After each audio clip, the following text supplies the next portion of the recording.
Good morning, my friends. My name is Nathaniel Bintang from Informatics majoring in Vidya Dharma University. Today, I'm going to presenting a material about English clauses. There are 4 subtopics in this material, namely the meaning of clause, the types of clauses, another explanation of clause, and differences between clause and phrase.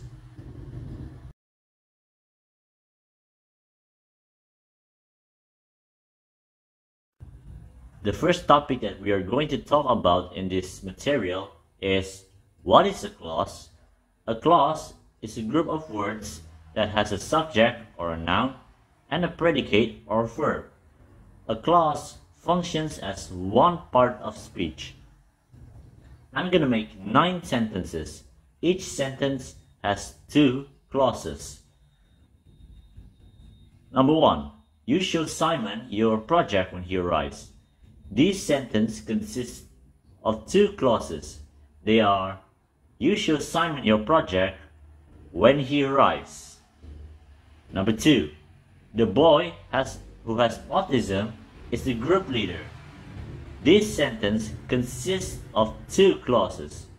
They are, the boy is the group leader who has autism, or the boy has autism. Number 3. Let's find a table that gets the sunlight. This sentence consists of 2 clauses. They are, let's find a table that gets the sunlight, or the table gets the sunlight. He lost his double chin after he gave up chocolate.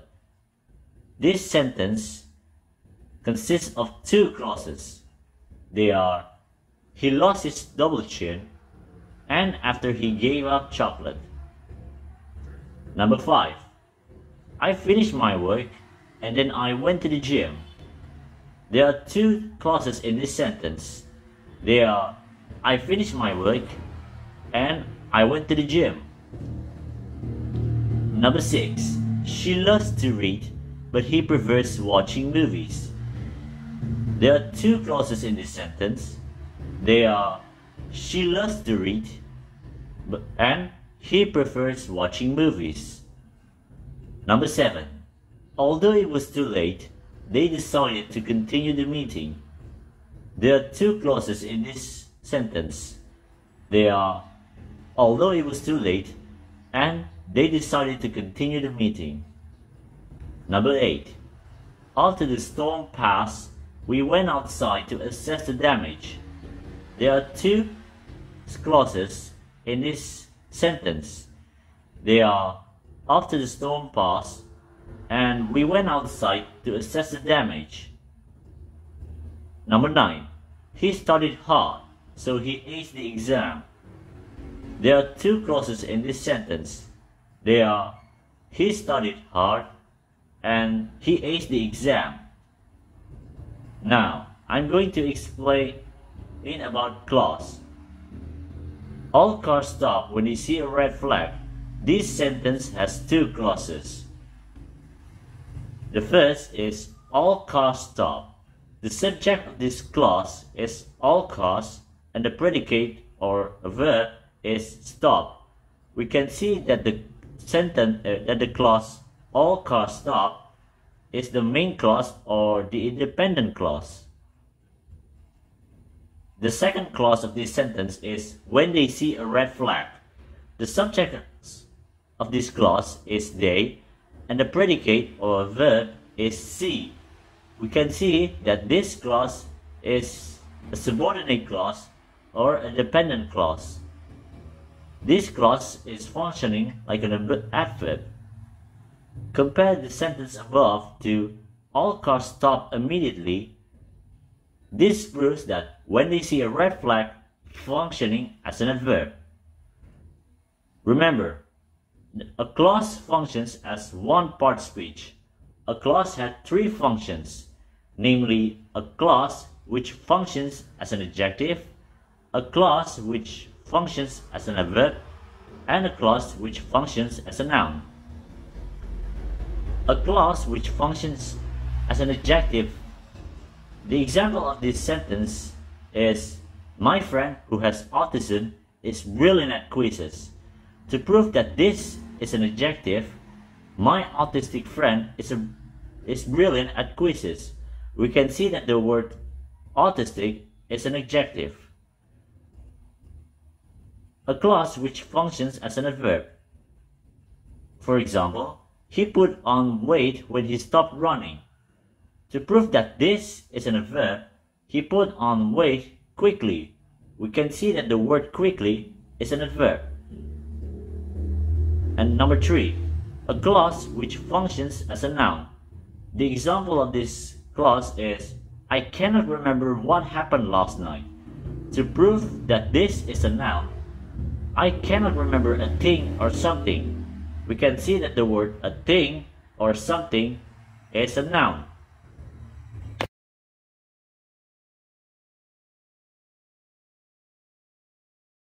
The second topic that we are going to talk about in this material is the types of clauses. There are 2 primary types of clauses: independent clauses and independent clauses. An independent clause, also known as the main clause, is capable of standing alone as a complete sentence. It typically consists of a subject and a predicate, expressing a clear and self-contained idea. For example, John eats eggs. A dependent clause or a subordinate clause cannot stand alone as a complete sentence. It relies on an independent clause to provide the necessary context and meaning. A dependent clause functions like an adjective, an adverb, or a noun. The dependent clause may act as nouns, functioning as subjects, objects, or complements. Clauses can alternatively serve as the adjective, modifying nouns to provide an additional information. Additionally, they function as adverbs, offering details about the time, place, manner, condition, or reason surrounding an action. Now, let's talk about a clause functioning like an adjective. For example, John eats eggs that his chickens lay. Compare the sentence, John eats eggs that his chickens lay, to John eats free-range eggs. We can see that the clause that his chickens lay proves that this clause is functioning like an adjective, because the subject of the dependent clause is his chickens and the predicate or the verb is lay. A clause functioning like an adverb. For example, John eats eggs when his chickens lay them. Compare the sentence, John eats eggs when his chickens lay them, to John eats eggs constantly. We can see that the clause when his chickens lay them proves that this clause is functioning like an adverb, that is the adverb of time. A clause functioning like a noun. For example, John eats what his chickens lay. Compare the sentence, John eats what his chickens lay, to John eats eggs. We can see that the clause what his chickens lay proves that this clause is functioning like a noun, because the noun clause is a part of the independent clause.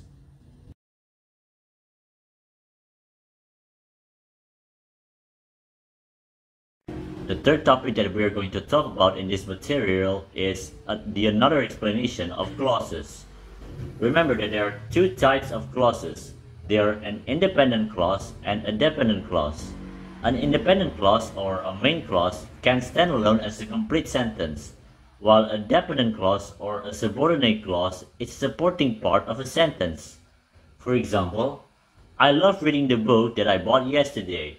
I love reading the book is an independent clause, while that I bought yesterday is a dependent clause. They live in the house which has blue color. This sentence had 2 clauses, independent and dependent. They live in the house is an independent clause, while which has blue color is a dependent clause. Dependent clauses can play a variety of roles in sentences. Therefore, a dependent clause can function as an adjective, an adverb, or a noun. Now let's talk about an adjective clauses.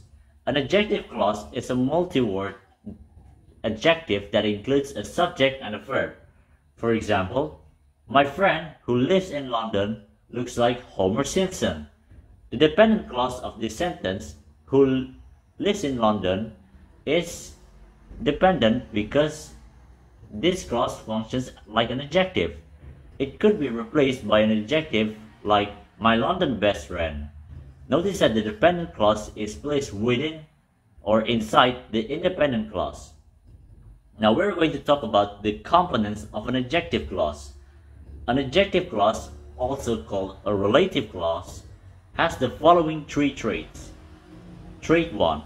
An adjective clause is started with a relative pronoun like who, whom, whose, that, or which, or a relative adverb, when, where, or why. The relative pronoun or relative adverb links adjective clause to the noun it is modifying. Trait 2.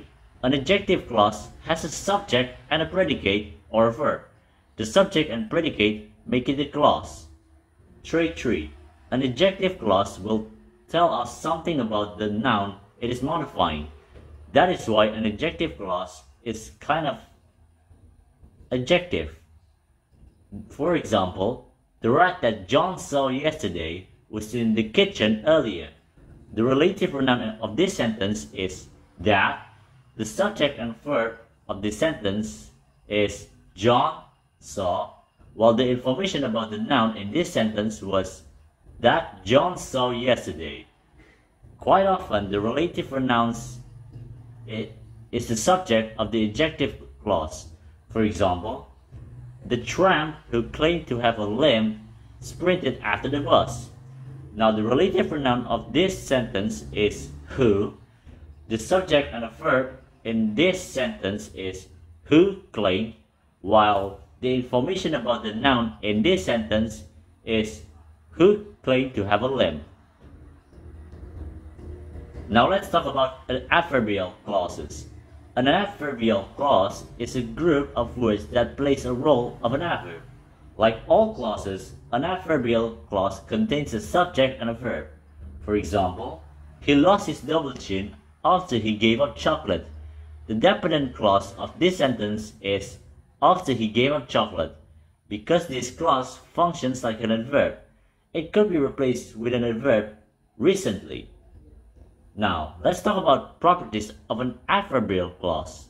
Here are the properties of an adverbial clause. Number 1. An adverbial clause is a dependent clause. This means it cannot stand alone as a meaningful sentence on its own right. Number 2.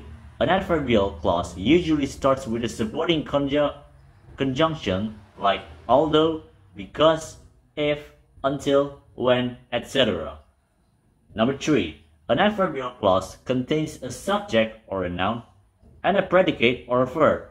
This is what makes it a clause as opposed to a phrase. For example, when the sun rises, we will escape. The subject in this sentence is the sun. The verb of this sentence is rises, while the adverbial clause in this sentence is when the sun rises. Now let's talk about noun clauses. A noun clause is a clause that plays a role of a noun. For example, I like what I see. Like all clauses, a noun clause has a subject and a predicate or a verb. In this example, the subject of the clause is I, and the verb of this sentence is see. Another example is, I know that patience has its limits. In this example, the subject of the clause is patience and the verb is has. Compare the two examples above to I like innovation and I know people. The words I like, I know, innovation, and people are all nouns. This proves that the two clauses in the first two examples, what I see and that patience has its limits, are functioning as nouns. Now let's talk about the composition of a noun clause. A clause has a subject and a verb and functions as one part of speech. Therefore, a noun clause functions as a noun in a sentence. Lots of noun clauses started with that, how, what, who, which, when, where, why, etc. For examples, I know how it happened, I know where it happened, and I know why it happened. The example of noun clause is whatever you wish is my command. The subject of this sentence is you, while the verb of this sentence is wish. Now the noun clause is whatever you wish. Another example is I know where the treasure is. The subject in this sentence is the treasure. The verb in this sentence is, while the noun clause in this sentence is where the treasure is.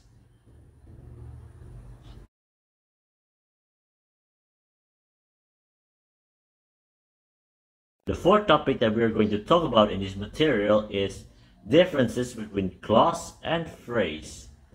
A clause is not the same as phrase because a phrase doesn't contain a subject and a predicate or a verb. Now, other than that, is there any differences between clause and phrase? Yes, there is. Number one, the meaning. The meaning of clause is a group of words that includes a subject and a verb, forming a synthetic unit that can express a complete thought or idea. Clauses are fundamental components of sentences, serving as building blocks that contribute to the overall structure and coherence of written and spoken language.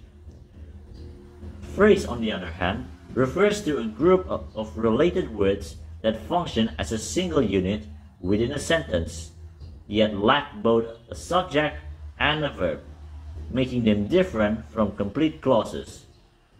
Phrases serve as integral components in constructing sentences, contributing to the overall structure, meaning, and coherence of language expression. Number two, the types. Clause and phrase had different types. Clause types was independent clause and dependent clause. Independent clause can stand alone as a complete sentence, while a dependent clause cannot stand alone as a complete sentence, depending on the independent clause. Phrases, on the other hand, had three different types, namely preposition phrases, gerund phrases, and appositive phrases. A prepositional phrase consists of a preposition, its object, and any modifiers, offering information about the relationship between elements in a sentence. An example would be in the garden, where in is the preposition and the garden is the object. Gerund phrases involve a gerund, an ing form of a verb, and its modifiers or on objects, often functioning as nouns. For instance, in the phrase swimming in the lake is enjoyable, swimming serves as a gerund phrase, acting as the subject of the sentence.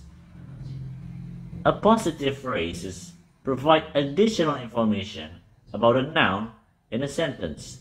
In the phrase, my friend, an experienced chef, prepared a delicious meal, the appositive phrase, an experienced chef, adds detail to the noun, my friend.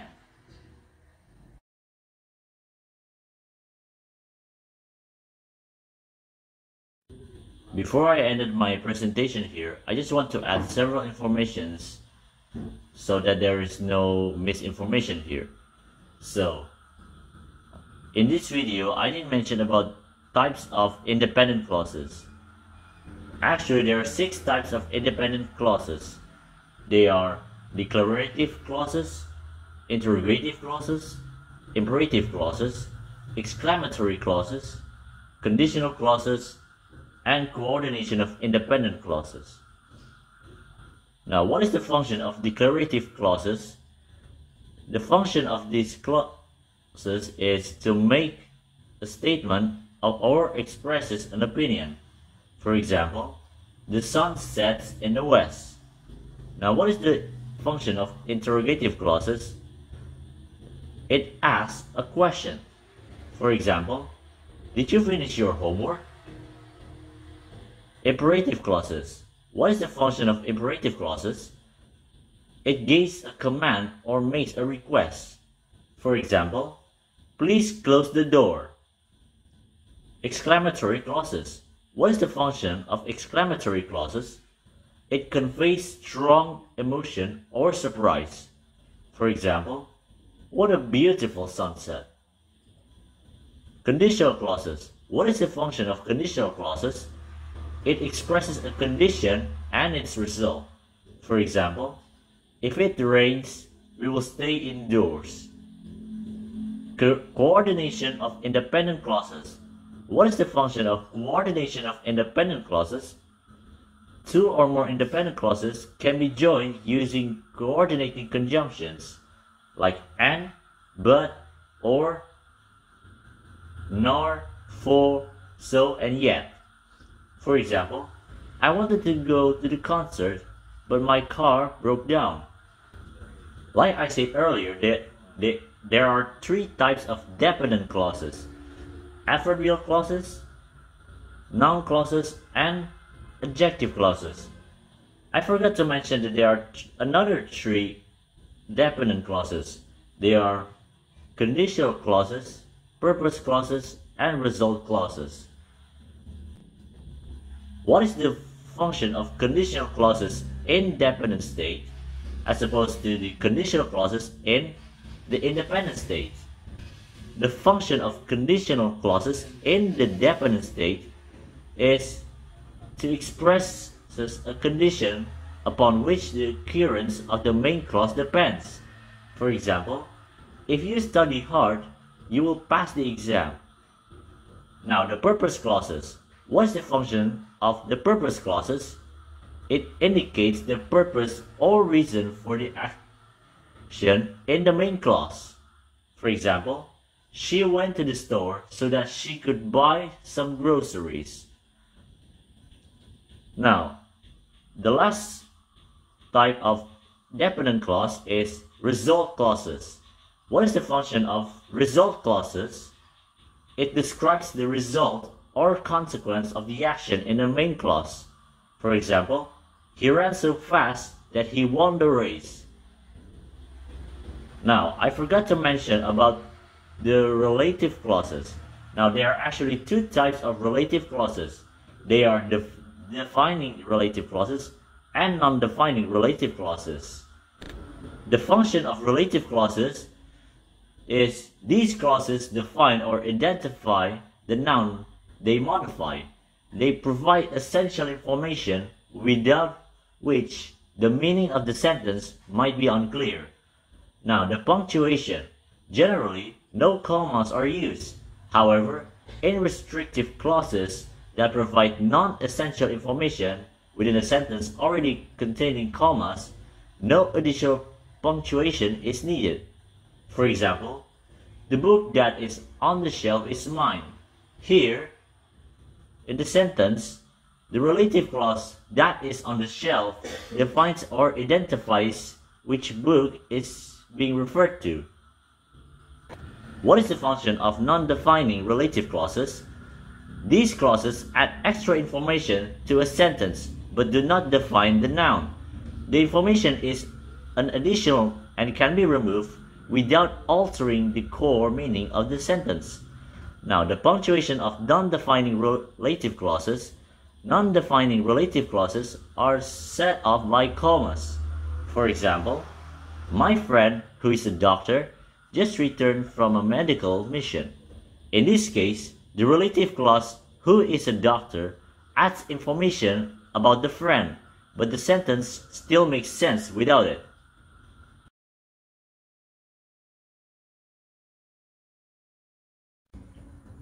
In summary, the study of English clauses reveals the intricate framework that underlies the construction of sentences, offering a nuanced understanding of language structure and communication. Independent clauses, acting as standalone units, provide complete thoughts and sentences, while dependent clauses rely on the support of independent clauses to form meaningful expressions. The nuanced nature of dependent clauses further enhances language expression by introducing conditions, contrasts, and subordination. This complexity enriches the narrative possibilities within a sentence, enabling the conveyance of layered ideas and relationships between concepts. Through the skillful manipulations of clauses, writers can craft sentences that captivate readers and convey precise meanings. The multifaceted role of clauses as adjectives, adverbs, nouns significantly enriches the complexity and versatility of the English language. When functioning as adjectives, clauses modify nouns, providing additional information that enhances the specificity and detail of the description. This usage allows for a more vivid and nuanced portrayal of the subject within a sentence. As an adverb, clauses contribute to the temporal, spatial, or logical aspects of a sentence. They offer insights into when, where, why, or under what condition an action occurs, thereby shaping the overall meaning and context of the sentence. This adverbial function grants writers the ability to convey a wide range of circumstances and relationships within their narratives. When operating as nouns, clauses take on the role of subjects, objects, or complements, serving as the focal point or the driving force behind a sentence. This transformative function allows for the creation of sentences with diverse structures, fostering a dynamic and expressive use of language.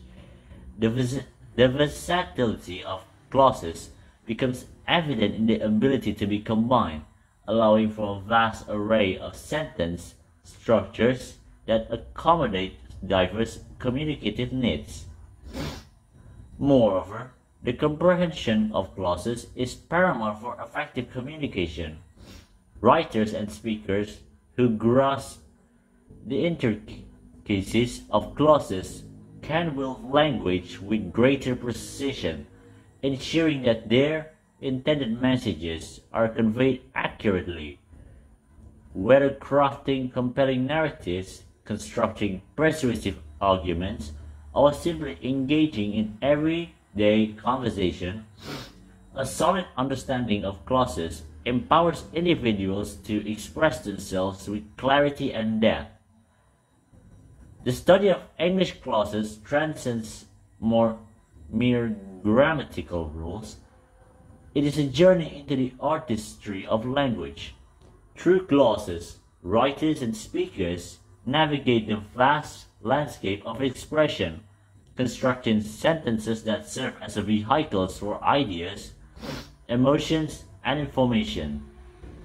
As one delves into the world of clauses, they embark on a quest to master the subtleties and nuances that transform language from a mere tool of communication into a medium of profound expression and connection. So that is all my presentation about English clauses. I apologize if there are some mispronunciations, and with that, thank you.